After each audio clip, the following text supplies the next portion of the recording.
जिल्ह्यात सर्वत्र पावसाचा जोर सुरू राहिला।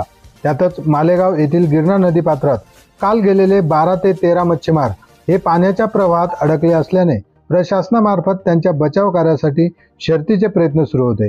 अखेर आज दिनांक 5 ऑगस्ट रोजी दुपारच्या सुमारास प्रशासनाने लष्कराच्या साहाय्याने हेलिकॉप्टर बोलून मच्छीमारांना वाचवण्यात प्रशासनाला यश आले आहे। लष्कराने अडकलेल्या सर्व मच्छीमारांना सुरक्षित स्थळी बाहेर काढले आहे। प्रशासनाच्या या मदतीनंतर मच्छीमारांनी लष्करासह स्थानिक प्रशासनाचे आभार मानले आहेत। महाराष्ट्र क्रांती न्यूज साठी मुख्य संपादक प्रकाश बागुल, मालेगाव।